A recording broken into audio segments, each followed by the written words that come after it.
Hey Wildcats, and welcome to today's show. For HBWN, I'm Micah Witchin. And I'm Sarah Gill. On today's show, we will take a look at the new Chromebooks, which have now gone school-wide, and see the impact one community member has made in not just Northwest Arkansas, but worldwide. And that's not all. We will also take a special look at an athlete whose sport is often overlooked. Today is February 2nd, 2016, and HBWN starts right now.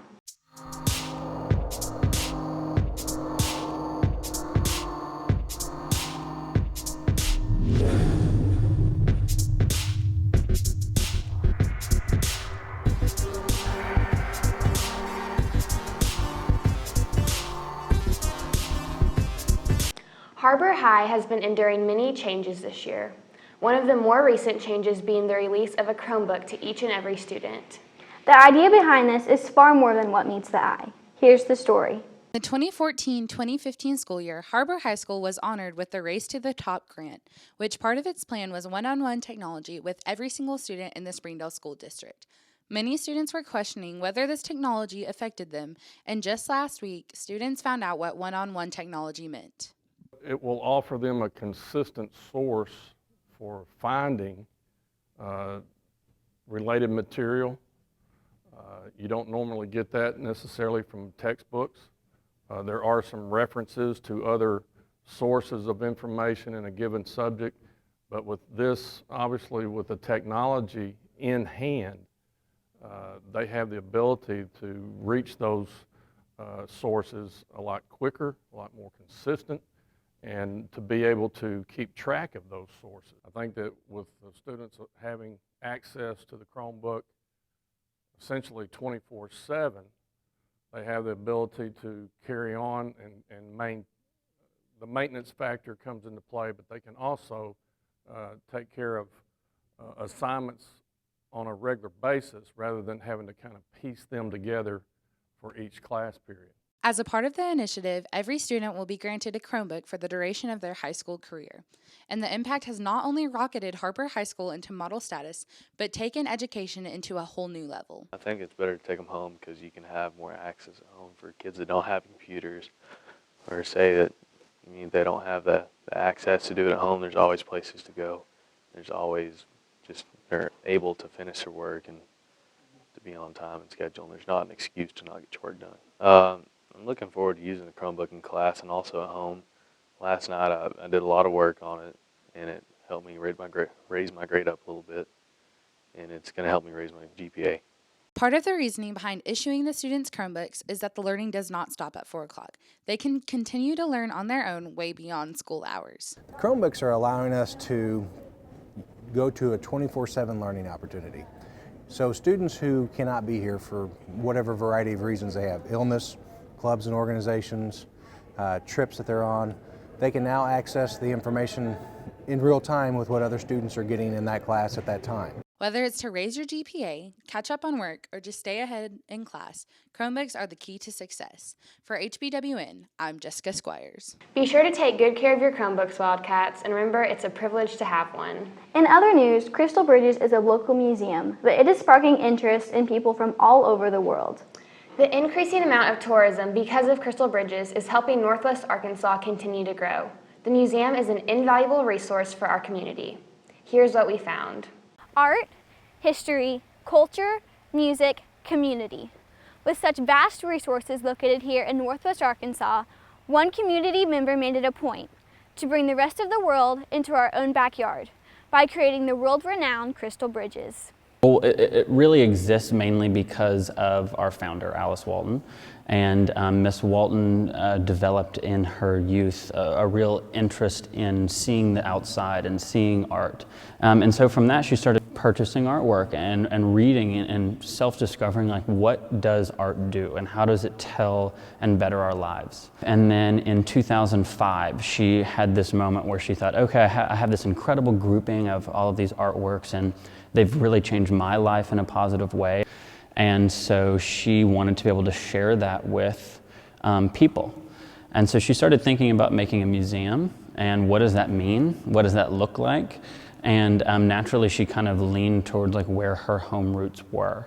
And so she settled on Bentonville. Crystal Bridges may be a local attraction, but it is recognized all over the world for its unique, modern architecture and artistic appeal.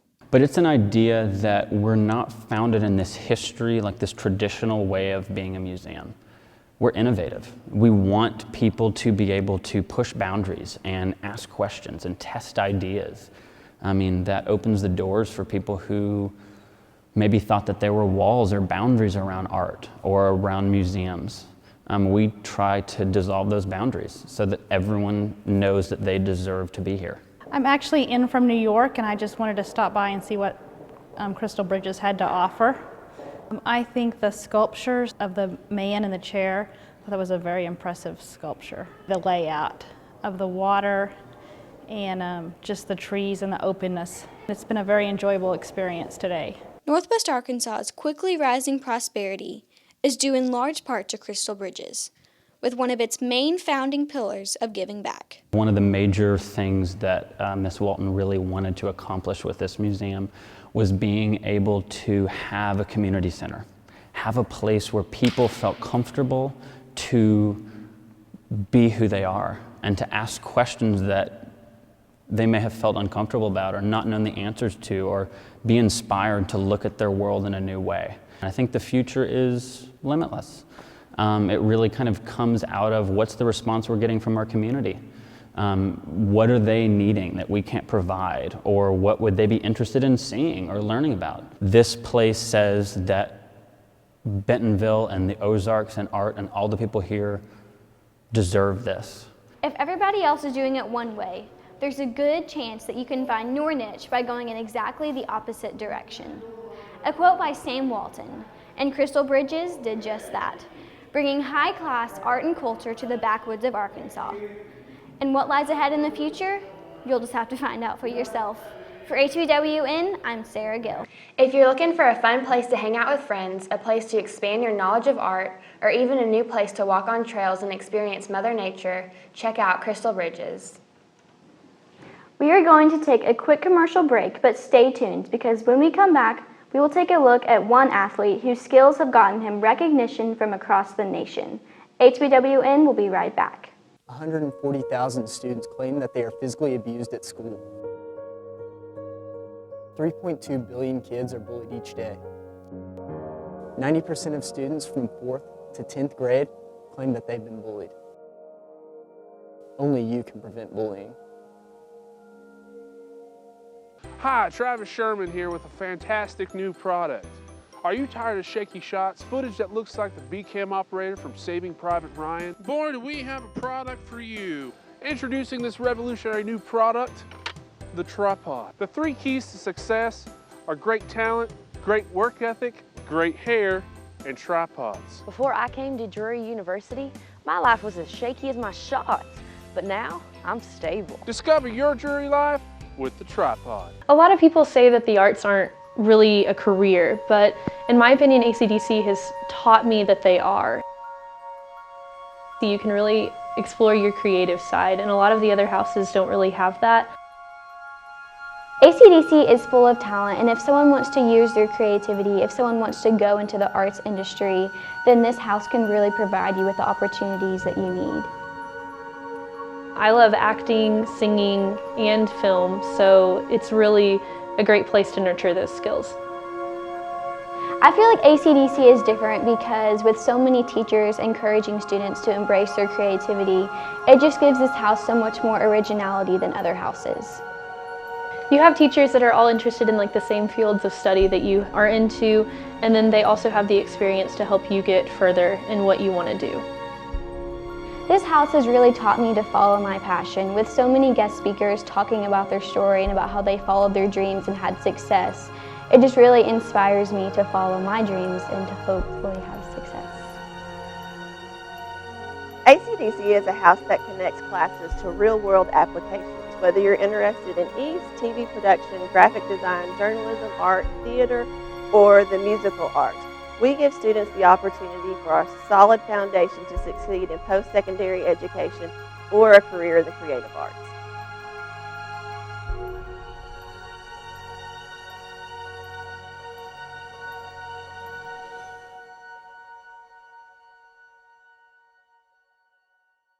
Welcome back. Harbor High has a variety of sports: football, basketball, baseball, volleyball, bowling, swimming. The list goes on.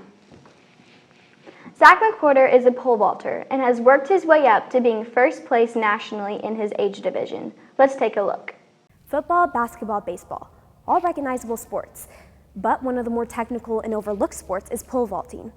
And while many athletes stray away from this event, one athlete here at Harbor High School looks at it as an opportunity to be recognized on a national level.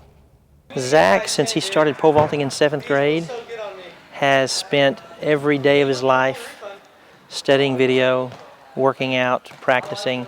This isn't a 3-month spring-summer sport for him.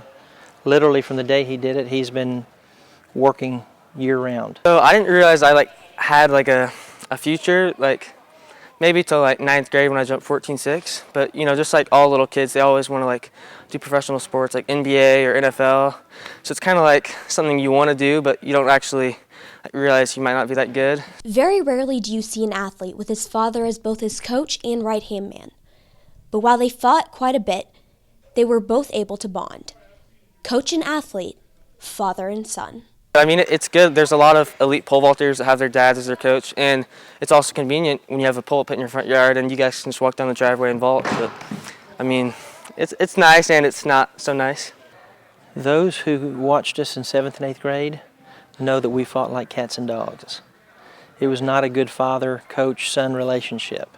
So he's matured a lot as an athlete and listens and is much more coachable now than he was in junior high. And actually it's made our relationship stronger because we spend pretty much every weekend of the year together at track meets. Traveling around the country to compete for what he loves, Zach McWhorter is consistently bringing home hardware. My favorite meet that I've been to is in New York, called New Balance Nationals.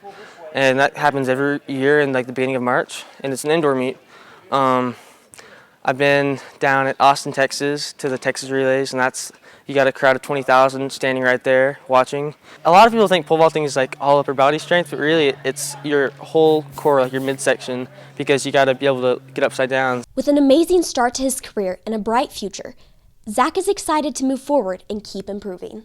Locally, he won the 9th grade regional meet as an 8th grader, and then last year he won the state championship as a sophomore for 7A.